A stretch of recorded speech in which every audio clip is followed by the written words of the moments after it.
Hello, everybody. Welcome to the Elite Provider Track. I am Tanya Dunlap from Protect, and I am here with Gary Cady from Next Level Practice. Welcome, Gary. Oh, thanks, Tanya. It's good to be back. I love our monthly event here. It's pretty awesome. It is awesome. We've been hearing a lot of good feedback from people who've been attending and watching both live and also in replay. So I'm just so grateful that you set this time aside, not just for Protect providers, but for everybody through dental learning. And we just want to give a big shout out to Dental Learning for hosting this year-long series. They're Uh, really incredible. Yep. It is incredible. We get to talk about different aspects of your book, Million Dollar Dentistry. We are Yep. on chapter 4. People are following along. You've all received the links to where you can get a copy of that book. There it is. This is the Uh, first one. Look at this young guy right there. It always cracks me up, Tanya. how many years ago was that? This was 2005. Yeah, so Look at that we're guy. counting up those years, right? He's 16 got now, 17. a little chubby face and some dark hair. And then you learn to get your picture off of there after a while. So, yeah. Well, Uh, uh, it's holding its own, and I know you've made updates to it along the way. But as we get into chapter 4, which really is about motivating and engaging hygienists with the triple win system, we're going to talk specifically about bonuses today. But we're also going to refer back to our second episode where we had the $1 million hygiene formula. Yep. And then our episode last month was really situating your practice as a complete health practice. We talked about the healthy mouth baseline, what's your number, these really key takeaways. And this time, really examining the hygiene department for what it is. It's getting patients healthier. It's also a center for practice revenue.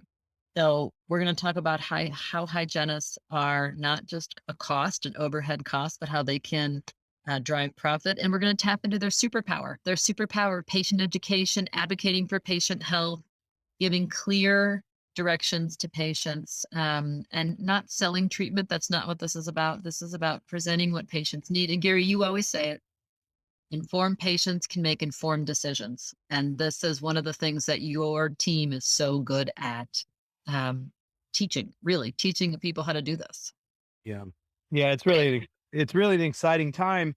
I know doctors right now, there's so much tension, Tanya, Yeah. about, like that. I just got off a call with a doc. She's in South Side of Chicago. And it's like, they're dealing with like the hygienists. They had to give cost of living increases, but the constraints of, not more profitable, uh, reduced reimbursements. I mean, we're dealing with that. Um, Right. the cost of running a practice in today's world is dramatically different. But here's the challenge. If you don't make changes, like docs want to sit in their comfort zone, and I get it. I want to just Yeah. draw this out. Like Right. I just want things to just run the way I want them to run. I want to go home, be with my dog and my wife and my son, watch some basketball, watch some, sports, play some Right. sports, work out, ride my bike, and just have it go away. But avoidance is not going to get us there, right?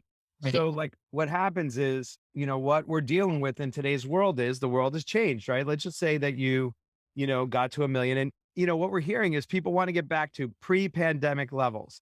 I'm going to say, maybe you can get out of that mindset. The first mindset shift to take today is let's not go back to pre pandemic levels, because what we're seeing is, let's say pre pandemic levels for you was $1 million. And you got there basically by doing what you've done. And now all of a sudden you're starting to see, I mean, Tanya, we're seeing this all over. If you haven't made a change, you're like looking at 750, right? And so the constraints of like what you're dealing with hygiene, either not being able to have enough hygiene hours or the ones you have, the cost is rising for that. So you got to make some shifts because not only is your top line going down, your bottom line your expenses are rising and your top line is increasing. That squeezes your lifestyle as a practitioner. So, what we want to really do is we want to really, this is called the valley of avoidance. And I love this. I've shown this before. If you've seen it, just please, I think it's worth looking at again. It's like, okay, I have hygienists who are, first, I need to hire a hygienist. Now I have hygienists who are coming in and they want more money. And if I get more money, like how do I make more money at this fee? Oh, Now I got to start looking at my insurance reimbursements. Oh, geez. Oh, that's a lot to look at. Oh, I haven't had the conversation that I needed to have because my basically his team's running amok and I need to deal with that. So we understand this. And all there is to do is raise your hand. In today's world in 2022, raising your hand is a form of strength, not a form of weakness. And, look, this is predictable, going down. And so what there is an opportunity to really get across the valley of avoidance because it's not going to get any better. And what you'll find is docs like to make practice owners sometimes make this up is harder than it really is. And I'm not trying to minimize it. There are things to do. But if you work with somebody, find somebody that you trust and they'll walk you across the valley of avoidance and then march you up to 1.5. See, if you're trying to get back over here, consider that maybe the better look is to go forward and just do some reinvention. We're not talking about upsetting the apple cart. We're talking about really going back to getting your practice in post-pandemic business model nuances, Tanya, that allow you to be profitable, make a difference for your team first and your patients, and then you get to have a practice running the way you want it to run for the next 10, 15, 20 years. But if you don't reset, don't think that you're going to be able to, have a practice that runs and profits the way it did before the pandemic. Right, and we want we want doctors and teams to actually be excited about coming to work, right? To have a place that they want to be in, and that reset can happen. It is real, everybody. Yeah. But so, Gary, people are talking about how much hygienist costs right now, how much costs of goods are, right? There's supply chain issues. We've had all these complications and challenges that make running a practice more difficult. So some people are like, I would love to pay a bonus structure if I think it would motivate my team and help them do the right things. But I'm already paying a lot, right? How can I afford to pay a bonus? Now, this is something that you cover so well and do so well with Next Level. Talk to us about it. How do you do this? Well, my first practice, by the way, um, my first practice, I'll never forget. It was in San Diego, North County, San Diego. And the doc goes, "Man, I want to grow. Can you just fire all my people?" And so we get another get a bunch of new people in. And like it's not you don't you don't build a better practice by firing people. You build a better practice by building a business model.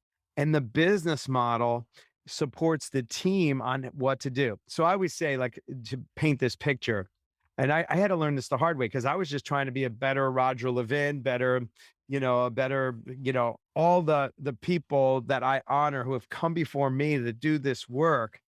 Um, and what I found was what was missing was there wasn't a real business model being implemented. And here's what I mean by that. So if we're playing chess, I'm playing chess and you're playing chess, you could pick any piece of a chess game. If I asked you this question, what piece would 99% of the people pick to beat me in the chess game? The queen. Yeah, the queen, because the queen, first she's female and she runs the show. We all know that. Most guys, and if you're a guy out there, trust me, this is the way the world works. And it works great when you surrender to that. And then when you give the queen the free reign to run all over the board, you're going to beat me unless I have something senior than the queen. And I have the game board. You see, I said piece of a game, and the piece of the game is also the game board, but nobody thinks about the game board. And that's what is needed in 2022 and beyond. Getting the board, because I could tell the pieces on how to move every day. So I could tell you, Tanya, your queen cannot move, like can move like not like a queen, but like a pawn. And your pawns can move, my pawns can move like queens. So I have you beat. So the point is, how do we set up the game board in a dental practice? That's the key to this whole game. And then when you give dopamine shots to people on a daily basis, on a patient by patient basis, and they're playing a game, first of all, they're having more fun. Second of all, they know what's expected of them. Third, it's not a group bonus because group bonuses on collection is what the doctor can afford to give. But here's what happens. Here's the problem about that. And docs, I guarantee you'll be nodding your head right now. It becomes expected as part of their salary, and you haven't made any more money. The top, you haven't changed behaviors of your team. Your top line hasn't grown. Your bottom line is more expensive now because now you've added that bonus that people would get Right. because not for a causative reason, Tanya, right? Right. But for a reason that was like all the things in the universe came together. Let's say you had 3 big cases, sold 4 Invisaligns, you just 3 airway like everything came because you're on collections and as a group. That actually does the opposite. It demotivates when they don't get it. Here's the other thing. There's some team members, it's usually the 80-20 rule. 80% of the revenue is generated by 20% of the team members. If you have 5 team members, that's 1 team member generating the revenue. You can't afford to run a business in today's world if everybody doesn't know what their measure is. So here's the way we do it. The first thing you want to do is, and I'm going to draw it out. Is that okay, Tanya, if I draw Yeah. again? Go ahead. Let's see it. I'm telestrating today, man. I'm on fire with the Telestrator. Here we go. So it's coming up now. It should be coming up. Yep. Here we go. So I'm going to do this very simply, right? So let's just say, if you want to do you want to have $1 million hygiene department, because I want to pick up on our last call. Okay. If you haven't seen our podcast or our session last time, look up, and it's the $1 million hygiene conversion The process. second one. Right. Yeah, second one, right?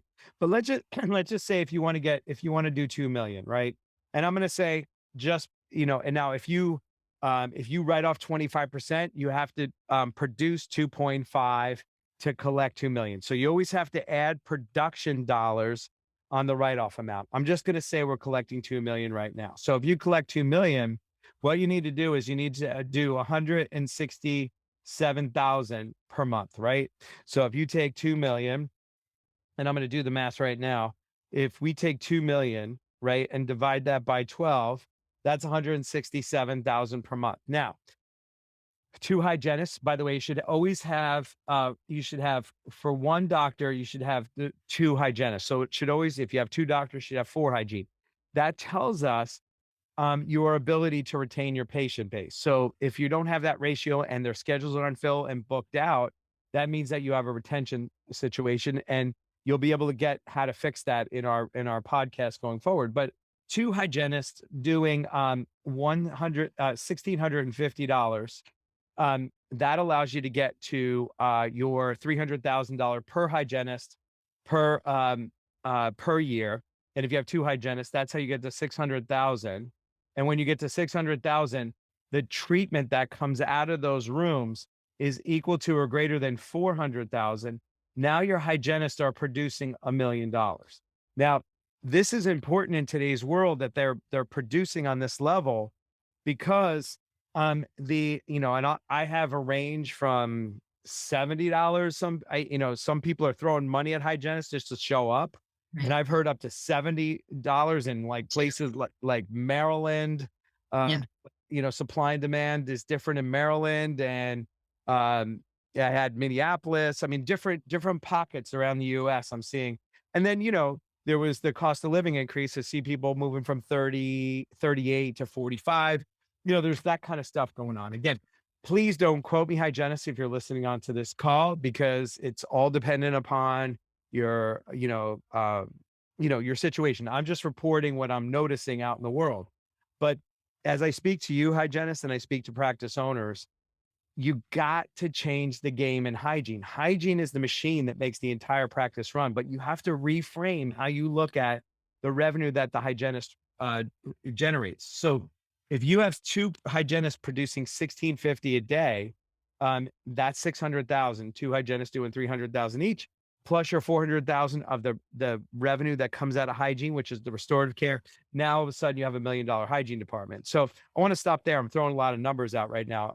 Tanya, I want to make sure you're clear, because then I know our audience is clear. Tell me what your Yeah. thoughts So, are. so what we're trying to get to is daily production per hygienist, $1,650. That's revenue generated per day. And you're assuming they work 4 days a week and there's days out. I mean, you assume all of this, all of the time off. What that turns into is $300,000 in production per hygienist. That's how you got to the $600,000 total. Right. And then the 400 that's additional, the 400,000 that's additional is work that's recognized from the hygiene visit that needs to be done, that is then done in the doctor column. Yep. You bet. All right. So And that's how we get to $1,000,000 at a high. that's how we get to a million. So we're talking about a bonus system here, but we have to figure out how we motivate folks to get to this 1650. How do you add services in also to do this? Services Yeah. that they need, right? This is how ParaProtect factors in. Yeah. Um, but this really is called hygiene driven dentistry, right, Gary? This idea Yep. that you have $1 million coming out of the hygiene department is basically our hygiene driven dental model. Yep. And we're gonna just have these three things that Great. need to be in place. First, you have to have a team bonus system by position. If you don't have it by position, it's going to be very difficult to go from where you are to where you want to be. So bonus is number one, added value services. And that's why Tanya and I are even together. We got together by accident because I was like, I had a practice in Hayes, Kansas, and they were our first $1 million practice. And when I did my analysis, it was the work we put in plus adding Perio Protect as an added value service as a place to really add value and take care of patients and not only change the makeup of their soft tissue, but the overall health of their body as well, because the impact that soft tissue has on the overall health of the body. And so that combination got us to over 1650 a day. We had hygienists doing up to 2000 a day. Right. And then really making sure you're measuring, monitoring, and making things go right. Right. So I want to make sure we're all clear so far in what I communicated. Any gaps that you want to add here, or are we good?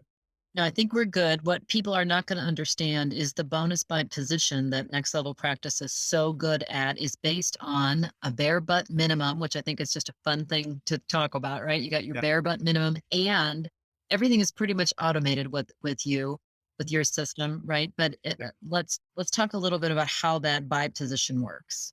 So it's a triple win bonus system, right? It's a systematic process that reverse engineers from what you want to do annually. And by the way, this is where you take your time off. We actually pull you out for vacation weeks. And if you want to move from 5 days, I just helped a doctor that I was the same doctor I was talking about in Chicagoland, move from 5.5 days to down to 4. And she was taking 3 to 4 weeks off. She's taking 5 weeks off. And the way you do that is up front. You figure out what the algorithm needs to be. And I'll just give you a general sense. If there's a two doctor, let's say it's two doctor, two hygiene, right? So you want to do, so our doctors need to do 8,000 a day, right? And hygiene needs to do 1650 per hygienist per day, right? Times two, right? So when you reverse engineer and you take the amount of time off, now all of a sudden you have what your measures are per day. Now, if you need to do 8,000 in the doctor's column, that means you need to present. And if you have a 67 conversion rate, 0.67, if I take 8,000, right, and I divide that by 0.67, I have to present $12,000 per day. So out of the hygiene room, each hygienist presents 6,000 and ideally averages 4,000 on each of those out per day. So 6,000 per day is not a lot, but if you don't have, this is the tool that you'll keep seeing reoccurring, which is a healthy mouth baseline. These are the benchmarks for what's healthy, and then being able to educate its impact on the overall health of a person. You'll never get to that amount treatment presented and treatment accepted. It just doesn't happen. And it's not selling. All it is setting the benchmarks for what's healthy, soft tissue and hard tissue in your practice, putting it up on a screen before the patient. And then when you're doing your diagnostic, you're showing them the gaps between what you say is healthy and what their condition is. That creates a gap, co-diagnosis. The patient comes to you. It changes the behavior. So if we look this triple win bonus system out, Tanya, we have to present 12,000 and get 8,000 accepted. The doctor needs to do 8,000 in their schedule, and the hygienist needs to do 1650. So let's break it out. So in the front desk of a practice, there's an appointment coordinator and a treatment coordinator. Minimally, you have to have two dedicated people. Now, this is usually new to almost 90% of the practices we work with. They don't delineate the responsibilities. The problem with that is everyone's accountable for everything, therefore, no one's accountable for anything, and no one's at cause in the matter. So, in the appointment coordinator, their job is to fill the doctor's schedule to 8K and the hygienist to 1650 a day. When they do that, they would get $10 per column per day. And if they filled it to 8,000 and 1650, that would be $20 times 16 days or $320 in bonus. But it only gets paid out when we collect $167,000 a month. So now you have a team that is broken down by position. They know how much they need to do per day. They know what their reward is or their dopamine shot per day. If you're not getting dopamine shots, they're not changing their behaviors. So if it's just on collections, that person in the appointment coordinator role is not playing the game called 1650 and 8,000. That's their only game, is their outcome. Obviously, they need to be nice on the phone. They need to follow the system on how to answer the phone. They have to know how to overcome objections. If the patient doesn't want to show up, you have to have all that set in place. Those are the tools they need. And by the way, they only want to use those tools if there's something in it for them. If there's something not in it for them, if you don't fill the hygiene schedule to 1650 in revenue and keep it that way all day, you get busy and then it doesn't get filled and then you have open time. Now your open time is so costly because it's not just that $195 in hygiene revenue. It's, the 650 in revenue for half a crown coming out of that room, right? Because if they come back twice, and on average, the adult will invest in a crown annually. So it's not just the hygiene revenue, it's the restorative revenue, like we were talking about before. I'm going to stop here, Tanya, because I'm going pretty fast and I don't want to overstep anything. Anything you want to add here? Is this clear? Well, let's go back. I had mentioned the bare butt minimum. 167,000 is our minimum, right? You don't get anything bonused until you hit your minimum, which you reverse engineer based on what your loans are, what you need to make, what the office needs to make, everything you need to go just to pay off your expenses, right? And that Yep. can even be towards retirement. Yep. Uh, and so the bonus structure comes once you get past that amount. Yep. And what you're saying is you're giving her an example here of what you might get by position.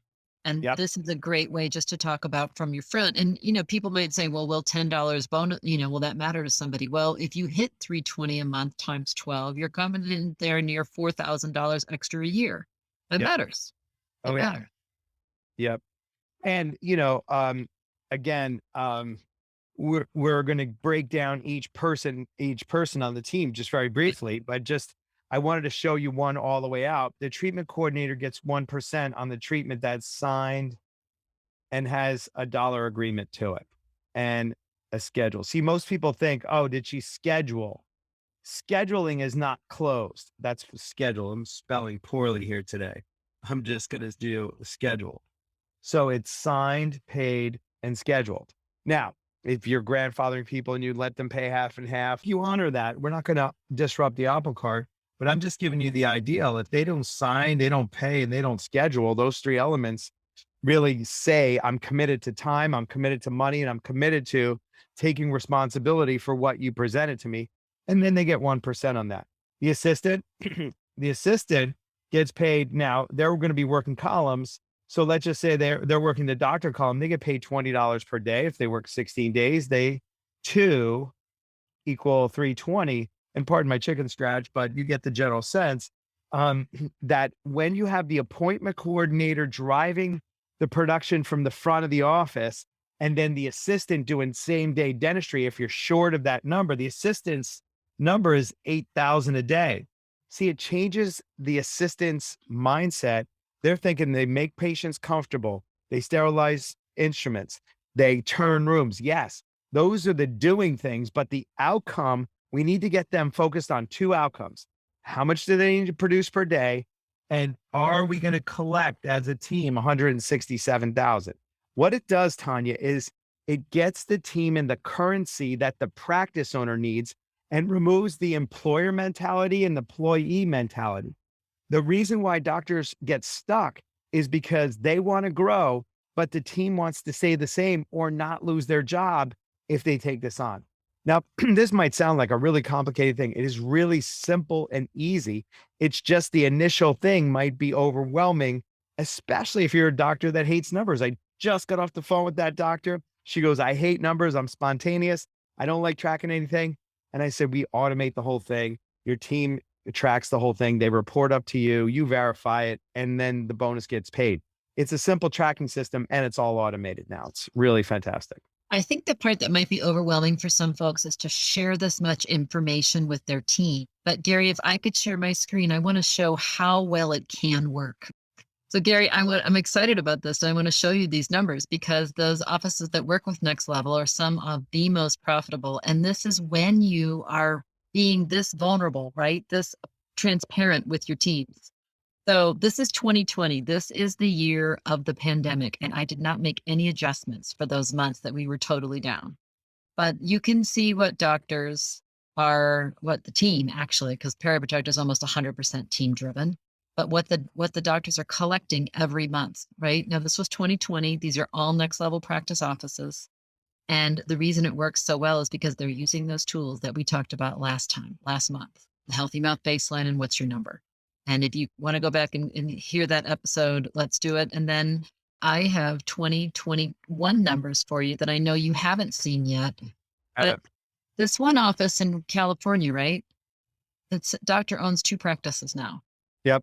They have made PerioProtect just part of their regular hygiene, and they're getting fantastic results for patients, right? Less bleeding, reductions in inflammation, resolution in infection, really exciting health measurements. Like that's your benchmark, right? How healthy you're getting your patients. Mhm. Well, look, that's over $19,000 a month that they're bringing in. And you want to hit 1650 a day. This is how you do it. Yeah, you can't do it just doing bloody prophies. If your philosophy is bloody prophies, Right. you're never going to get there. So it's really elevating. There's 4 levels, remember, of the type of dentistry. There's the emergency dentistry, there's maintenance dentistry, there's optimal dentistry, and then there's complete health dentistry. So part of the reinvention is like the type of care that you're going to provide for people and the type of patient education that you provide for people, which is really important, right? But the Right. thing is, staying the same is not gonna get you to retire financially free. We know only 4% of dentists retire financially free. The doctor I was talking to is 30 some years old, and she has a whole trajectory, but a lot of docs wake up 40, 50, 60, and they wanna try to recover, and you can get ahead of yourself, but Yeah. you can't do it the same way. Like I showed you at the beginning of our session today, you can't do it by avoiding things. You gotta get on the court. I see you put this up. Uh, Yeah. If they want to get on the court. So this is like the best part of being here today, everyone. You have an opportunity to work with Gary to discover some of the changes that you can make. If you are ready to try this, if you really are ready to do dentistry differently, to have a business model that moves the practice towards health and healing of patients, right? You maintain your focus. This is why this is such a great organization because you're doing the right thing to improve patient health. And that's what we're all about. But you also need to run your business, right? And Gary, so tell everybody what they can discover with you, right? To discover their practice potential. Yeah, thanks, Tanya. The first thing that happens on these calls, by the way, they're just incredible. Like this community, the dental learning community is like definitely a progressive group. They like to share their stories. Sometimes they don't get a chance to share their story about how they're feeling or what their experience was. And they know I'm a very safe person to do that in. They really get a really safe zone to go, look, here's what's really happening. Here's what I'm dealing with. I feel like, some come in really 3 different places. Like, I'm losing hope. I'm really like losing hope. That's like level 1. And that's only because they've been in avoidance of it. And I don't make them wrong for it. I go, hey, do you want to get it fixed? They go, yeah. And I go, let's start talking and looking. And I start running all these quick numbers in their eyes. They leave with hope. That's the lowest level. Some are in reactivity, where they're finding they're putting themselves fires out, their team's putting out fires. Maybe they don't have a team leader yet. So they're responsible for all the management. It's like the backside of a pandemic. So you kind of picked up the pieces, but never really put structure in. And then, there's the proactive people that they're stuck because they've done everything they know to do, but they haven't been able to elevate their game. And they're dealing with these nuances of like increases in pay for hygienists or not hiring them. And, it's not a hiring crisis or a new structure crisis. It's an identity crisis and a business model issue. And once they see that, they're like, oh, I can reinvent and march forward. So those are the 3 places people meet with me on, and we have good discussions, and there's no obligation, and we just have a great chat, and they leave much better than what they walked into because they were trying to do it all themselves. And like I said earlier, raising your hand and asking for help is actually a strength in 2022 because we don't have it all figured out, and, work with somebody who actually does, whether it's me or somebody else. Yeah, and I just want to thank you so much, Gary, for making yourself available and for doing this. I didn't set it up really at the beginning as I have in the previous episodes, but the reason we're doing this for with it through dental learning is that we've done it for years just for the periprotect community. And we decided this year to like take it out, let share it. We've been through a couple of years and everybody needs to regroup and figure out what can work better. And so that's why we're bringing this through dental learning. And Gary, I'm just so grateful to do this work with you. Thank you for being here again. Oh, it's my pleasure. Thanks, Tanya. All right, everybody, we'll see you next month. Be on the lookout for on the Dental Learning site. You'll see all of the episodes that are coming up in the next few months and also the ones from the last ones that we've been referring to if you want to go back and watch those if you weren't able to make it. So thank you, Gary. Thank you, Tanya. Thanks, everybody. Have a great day.